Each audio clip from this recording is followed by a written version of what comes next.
그리고 또 다음 이슈, 이게 11월 5일입니다. 미국의 대선, 미국 대선 얘기를 좀 해보려고 하는데 네. 사실 이제 트럼프가 나왔던 과거의 대선 예를 보면 정말로 막판까지 알 수가 없었던, 그죠? 그렇죠. 힐러리랑 막 붙었을 때도 트럼프가 될 줄 누가 알았겠습니까? 그러니까 트럼프 될 그죠? 줄 몰랐어요. 그 다음에 바이든과 붙었을 때도 그렇고 네.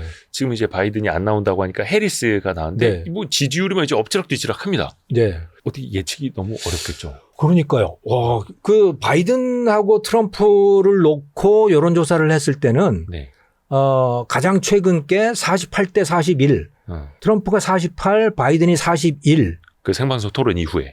예. 예. 그랬어요. 그런데 해리스로 딱 바뀌고 나니까 해리스의 지지율이 쫙 올라가면서 가장 최근에 제가 확인한 건 8월 2일자 더 힐이라고 하는 정치 매체가 조사한 건데 거기서는 48대 46. 트럼프가 48, 해리스가 46. 네네네. 근데 해리스가 계속해서 높아지고 있는 상황. 추세로 보면. 추세가. 그리고 이코노미스트가 조사한 거를 보면 같아요. 46, 46. 동률. 예, 완전히 동일이고. 그런데 상승세는 해리스죠. 그렇죠. 해리스가 상승세이고 특히 트럼프만 해도 노인이잖아요. 좀 드세긴 하지만 노인이에요. 상대적으로 바이든보다 젊은 이미지를 가져갔었는데 예. 이제는 안 되죠. 해리스한테는. 예. 근데 해리스는 뭐 틱톡으로 뭐도 하지 뭐 무슨 뭐 바이럴 그게 뭔지도 잘 모르겠는데 뭐 아무튼 이상한 이미지도 만들어서 젊은 사람들이 막 그거 퍼뜨리고 있지. 네네네. 무슨 가수의 뭐 어떤 팀을 타서 따가지고 그걸 가지고 뭘 만들어서 뭐 돌리고 있지. 그러니까 저도 노인이니까 그거 잘 뭔지 몰라요. 별 말씀. 예. 그 트럼프 주변에서는 그게 뭔지 모르고 트럼프가 그걸 좋아하지도 않고 그런데 이제 젊은 사람들이 해리스 쪽으로 그쪽으로 지지가 높아지고 있나 봐요. 인기가 높아지더라고요. 예. 그리고 흑인이나 이런 히스패닉들, 중남미계 이쪽에 그 실업자들 뭐 이런 사람들 저소득층 이런 사람들이 트럼프 지지가 많았어요. 이거 참 뜻밖이었던 거죠. 왜냐하면 전통적으로 그 사람들은 다 민주당 지지층이었는데 트럼프가 이제 그 노동자 편을 들고 나선 거예요. 예전에 러스트벨트. 예, 러스트벨트인 거죠. 러스트벨트라고 하는 게, 야, 저 일본 애들 말이야, 중국 애들, 한국 애들, 쟤네들이, 다 물건 다 팔아먹고 우리 거는 사가지도 않고 이래가지고 우리가 다 산업이 다 없어졌잖아. 제조업이 다 없어진 거야. 그러니까. 그래서 쟤네들 들여오는 물건 다 관세 매기고 또 뭐 이민 들어온 거 다 막아버리고 이렇게 해야 일자리가 보존이 되지. 이게 저소득층한테 먹혀든 거예요. 그렇죠. 먹혔죠. 예, 먹혀든 거예요. 그래서 뭐 흑인 또 뭐 히스패닉 뭐 이쪽이 트럼프 쪽으로 많이 간 거죠. 근데 이건 정말 어울리지 않는 일이에요. 왜냐하면 공화당이라고 하는 게 기본적으로 자유시장을 추진하던 그 세력이란 말이죠. 예. 근데 이상하게 보호무역이 돼버린 거예요, 이게. 네. 트럼프니까. 네, 트럼프니까 그게 된 거죠. 그래서 사실은 공화당이 지금 굉장히 헷갈리는 상황인 겁니다. 미국의 공화당이. 도대체 색채가 뭐냐, 제가. 원래 공화당의 색채를 가장 잘 보여주고 있는 사람이 레이건인 거죠. 네. 강한 미국, 전 세계의 평화, 전 세계의 질서를 유지해주는 미국, 그리고 자유무역. 이게 바로 공화당이 그 시절에. 예, 가둔 거였죠. 그런데 이제 트럼프가 트럼프는 되면서 이제 뭐라 그러나? 폐쇄주의. 예. 그러니까 미국 우선주의라고 하지만 사실은 폐쇄적인 입장으로 가겠다라고 하는 것이고 미국이 세계 질서를 왜? 뭐 때문에 세계 질서를 미국이 책임져야 되는 거야?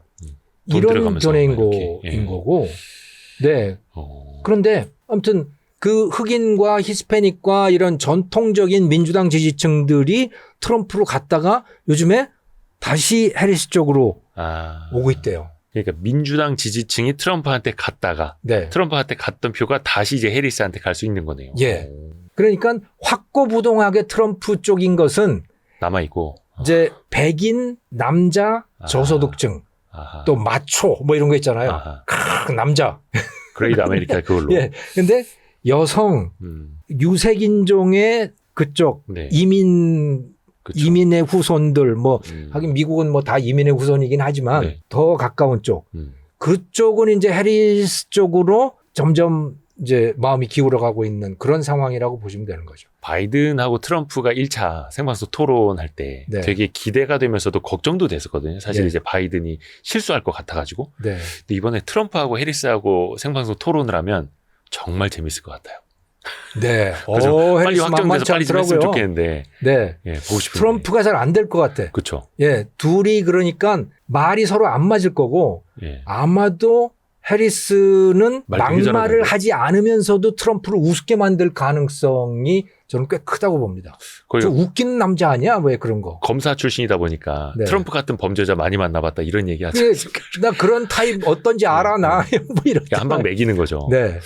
그렇게 이렇게 토론에서도 해리스가 되게 웃으면서 뭔가를 공격할 것 같은. 듣고 보면 되게 웃기는 예. 트럼프를 아주 우습게 만드는 그런 토론을 할 것 같아요. 빨리 보고 싶네요. 그 트럼프가 약간은 토론을 좀 피하는 것 같기도 안 하고 하고요. 싶어 하고 옛날부터도 사실은 트럼프가 토론 같은 거 안 하려고 그랬어요. 근데 바이든은 확실히 이길 수 있다 막 이런 거 네, 있잖아요. 바이든은 저 정도는 내가 뭐 이긴다. 저 영감 정도는 내가 이길 수 있어. 아마도 그런 거 아닐까. 네. 근데 이게 우리나라 입장에서 보면 물론 이제 미국이 전통적인 우방이긴 합니다만 누가 되느냐에 따라서 전략 전술이 또 달라져야 되잖아요. 근데 되게 그렇죠. 지금 헷갈리는 상황이고 어떤 걸 어떻게 준비를 해야 될까요? 물론 겪어보긴 했습니다만 트럼프 시절도. 예. 그러니까 트럼프가 되면 분명히 김정은하고 뭘 하려고 분명히 뭘 할 거고 김정은 만나서 야, 그 핵무기 좀 줄여라. 네. 더 만들지 마. 아마 그 핵무기를 없애라는 말은 저는 안 할 거라고 봐요. 그건 뭐 절대로 받아들일 일도 없고. 예전에 실패도 했고. 네. 더 만들지 마 정도 또는 발사하지 마. 그 미사일 같은 거 쏘지 마. 뭐 그 정도의 협상을 벌리지 않을까. 그렇게 추측이 되더라고요. 뭐 그건 누구도 알 수 없는 일이지만.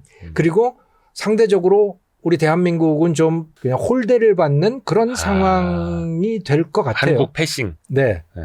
그렇다고 해서 한국을 버릴 일은 없고. 그죠, 우방이니까. 뭐 주한미군을 철수한다든가 저는 그런 건 안 할 거라고 봐요. 그 말만. 말만 그렇게 하고 돈만 좀 받아내려고 그러는 거지.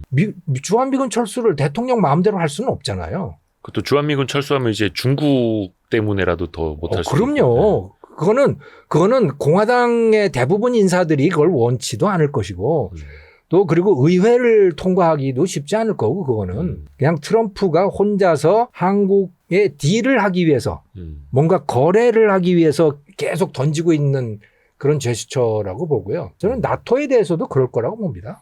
그냥 돈 좀 받아내고 미국 돈 좀 덜 쓰고 그러려고 그러는 거 아닐까? 그러니까 나토가 돈 더 안 내면은 저기 뭐야 철수하겠다고 뭐 푸틴 시켜가지고 넘어가기만 이런 이상한 얘기하고 있고 그래서 야 근데 그것도 일종의 협상용 카드일 수도 있겠고요. 협상용일 가능성이 매우 높고 근데 저는 그 우크라이나에 대해서는 저는 분명히 뭔가 딜을 할 가능성이 매우 높다고 봐요. 종전을 위해서요. 예. 그러니까 그 젤렌스키한테 너 현재 상태 그대로 인정한 상태에서 여기서 끝내자. 그럼 푸틴은 그러자고 하는 거거든요. 그렇죠, 그렇죠. 현 상태를 그냥 딱 먹었으니까. 요거 그대로면 나 그만해도 돼 이렇게 되는 거예요.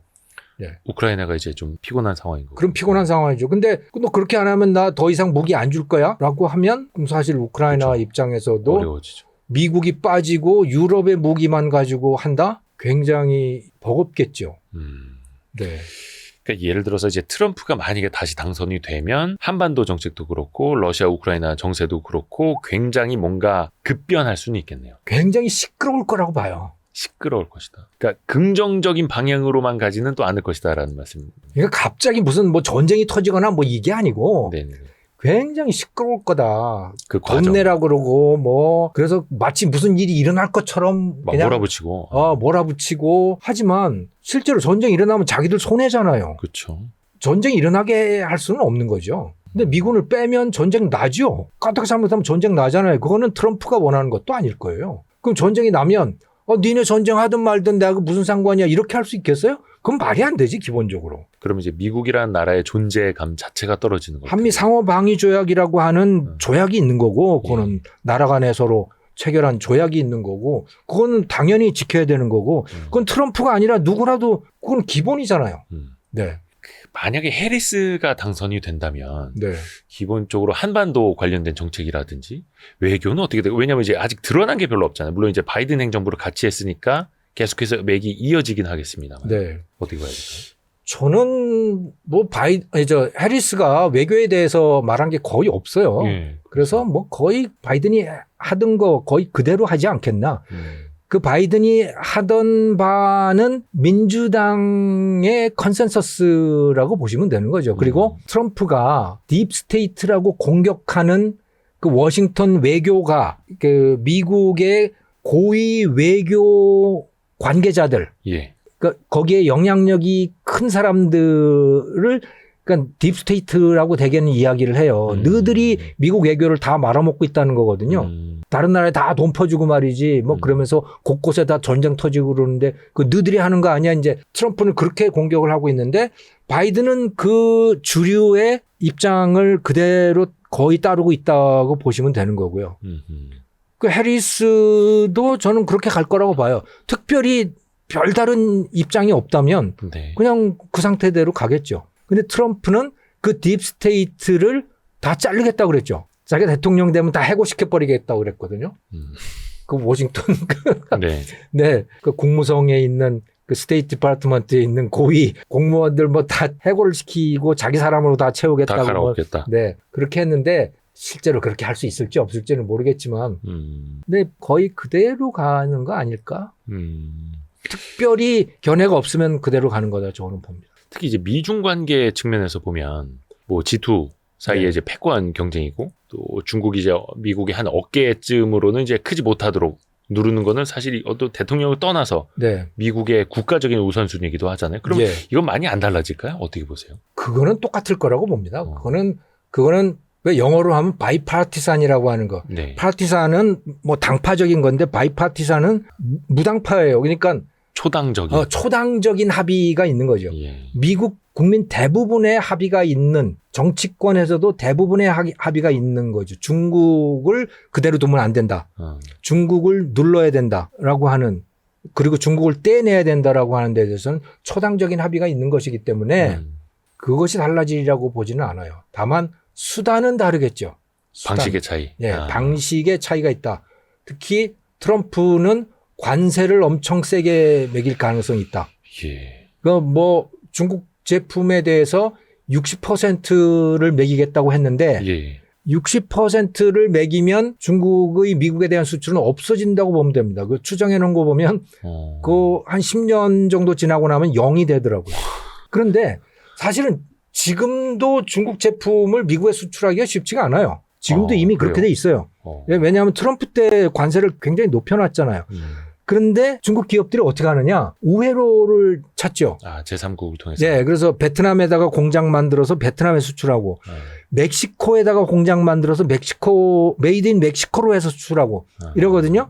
트럼프는 멕시코에 대해서도 지금 손가락질을 하고 있어요. 그러게요. 너희들 제일 나쁜 놈들 아니야? 이제 이렇게 하고 있는 거죠. 그래서 멕시코에 대해서도 차단할 가능성이 꽤 높죠. 그동안에 미국은 멕시코 쪽에서 들여오면서 어떻게 보면 이제 낮은 가격의 물건을 들여올 수 있게끔 그래서 네. 이제 물가도 좀 잡을 수 있게끔 이렇게 했었던 지리적으로 가깝고 그런 나라인데 그렇죠. 거기다가도 뭐 이민 장벽도 세우고 무역 네. 장벽도 세우려고 하다 보면은 이게 어떤 계산인 걸까요? 무조건 다 미국 내에서 만들어라 이걸까요?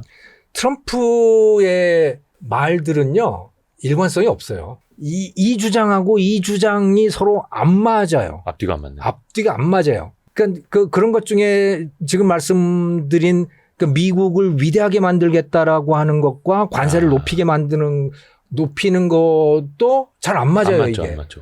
위대해지려면 그 나라 안에 물건값이 그죠. 물건이 좋고 물건값이 싸져야 돼요. 구매력이 좋아져야 네. 되는데. 그런데 관세를 높여놓으면 물건값은 비싸지고 품질은 떨어져요. 네. 그 위대한 나라로 가는 길은 아닌 거죠, 그게. 네. 또 잘 안 맞는 게 뭐냐면 암호화폐, 네네. 그러니까 비트코인하고 달러 정책이 또 잘 안 맞아요. 무슨 얘기냐면, 그러니까 비트코인을 가지고 미국의 strategic reserve, 전략 자산으로 쌓아놓겠다고 트럼프가 얘기를 했거든요. 네. 그 strategic reserve라고 하는 것은 우리나라로 따지면 외환 보유고예요. 예. 그러니까 비트코인을 사다가 외환 보유고로 쌓아놓겠다는 겁니다. 그걸 가지고 그럼 뭐 할 건데? 달러 가치를 조절하는 거예요. 그걸 가지고. 예. 달러 가치가 떨어지면 그걸로 달러를 사들이겠다는 거예요. 그러면 달러에 대한 수요가 늘어나니까 달러 값이 올라가게 되는 거죠. 그게 외환 보유고의 가장 기본적인 기능이거든요. 그런데 트럼프는 달러에 대해서는 또 뭐라 그러냐면 달러 가치가 너무 비싸. 달러 가치를 떨어뜨려야 수출이 많이 늘어나게 돼 있어. 그래야 수입이 줄어들게 돼 있어. 그러니까 이 사람은 수출은 좋고 수입은 나쁜 거라고 생각을 하는 거예요. 기본적으로. 그리고 수출을 늘리기 위해서는 달러 가치를 떨어뜨려야 되는 거죠. 약달러 정책을 해야 되는 거예요. 네. 뭐 그건 그럴 수 있죠.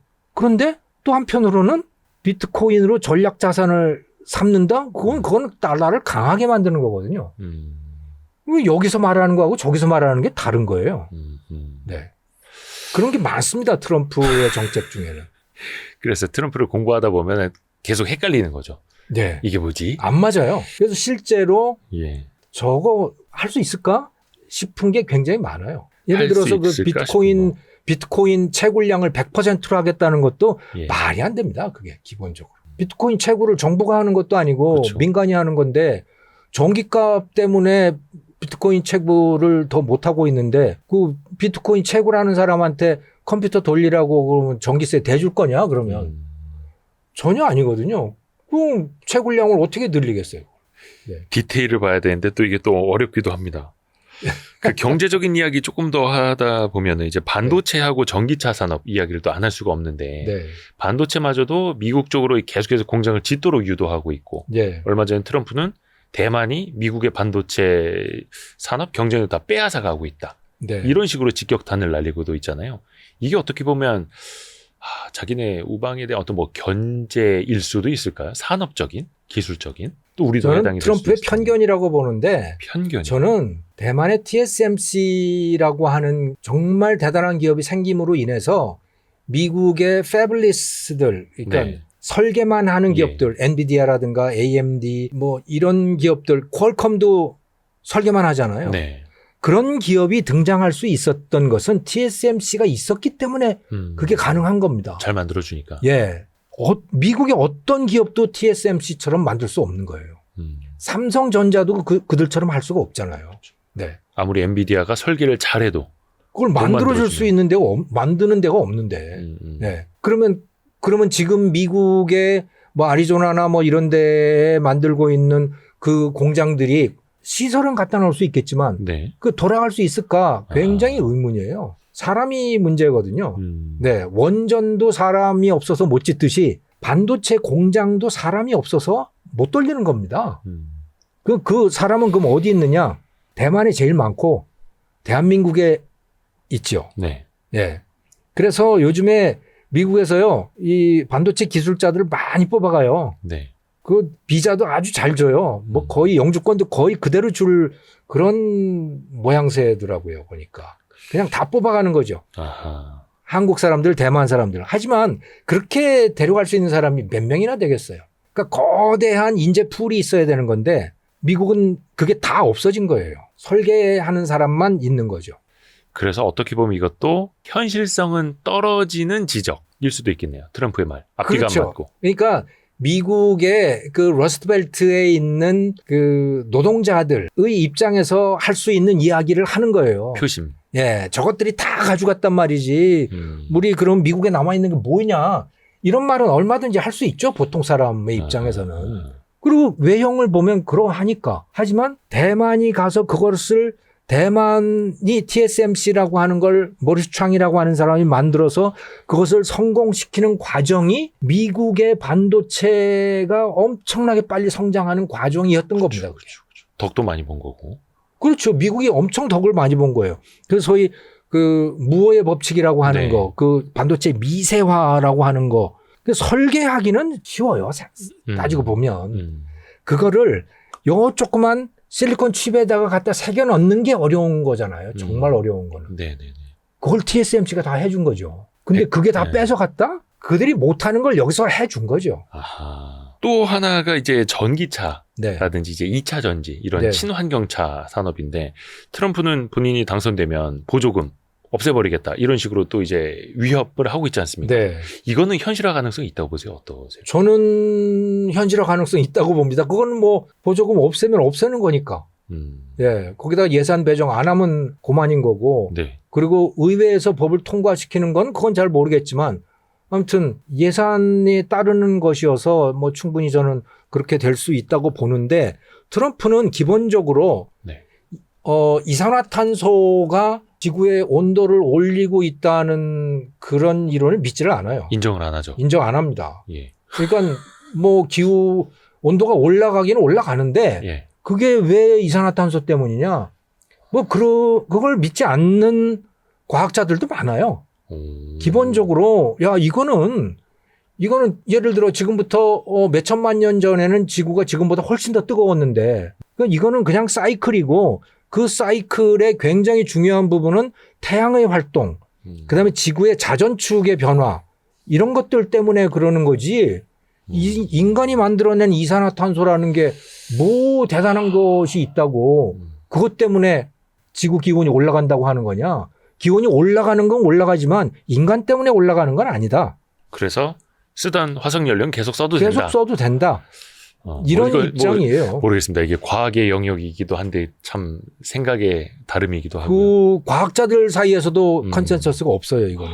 그래서 그걸 안 믿는 사람의 입장에서 보면 지금 탄소 저감 정책이라고 하는 거 이런 거는 일종의 기우제 같은 거예요. 마치 내가 정성을 다하면 뭔가 비가 올 것 같은 그런 희망을 가지고 환상 속에서 뭔가를 하고 있는 일인 것인 거죠. 그러니까 트럼프가 보기에는 그런 거예요. 그쪽 과학자들도 꽤 있는 거고. 아하. 네. 하지만 지구의 인구의 숫자로 보면 인간이 원인이라고 믿는 인구가 훨씬 많은 거죠. 과학자들 그렇죠. 사이에서는 꼭 그런 건 아니다는 거예요. 아하. 네, 트럼프는 그래서 본인의 믿음도 그러하고 네. 어떻게 보면 본인의 표 유불리를 따져봤을 때 신재생 에너지를 확대하는 것보다는 화석연료를 쓰도록 하는 게 더 나을 수도 있겠고요. 그거는 표의 유불리인지는 모르겠어요. 저는 미국 사람들도 예. 그 이산화탄소 원인론을 믿는 사람이 훨씬 더 많을 것 같은데 그건 잘 모르겠어요. 근데 뭐 트럼프는 어쨌든 그거는 개인적인 믿음인지 뭔지 그거는 아무튼 일반적인 대중의 믿음하고는 완전히 다른 쪽으로 가고 있는 거죠.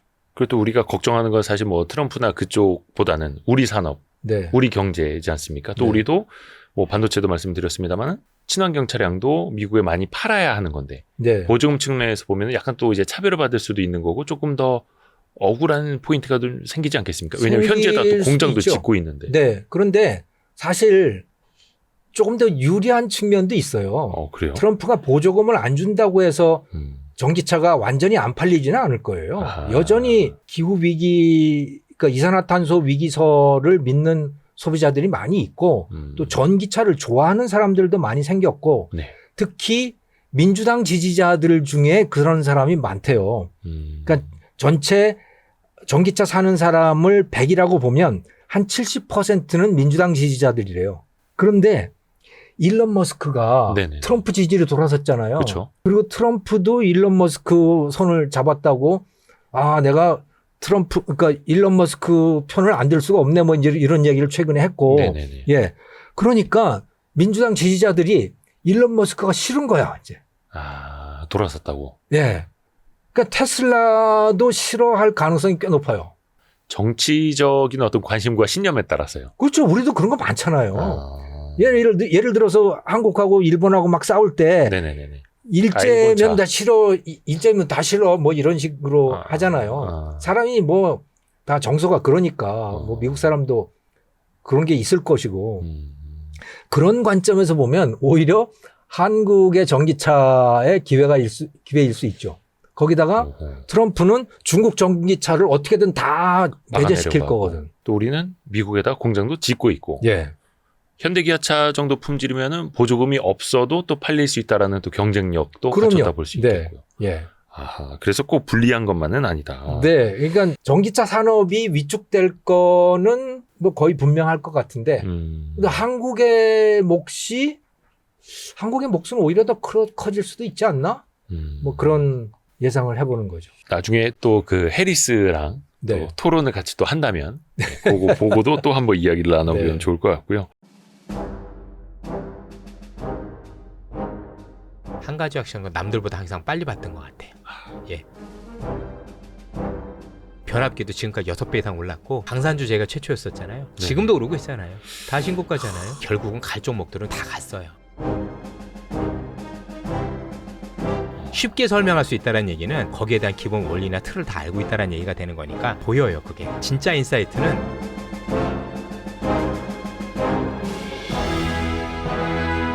서두르세요. 고정 댓글을 확인하세요.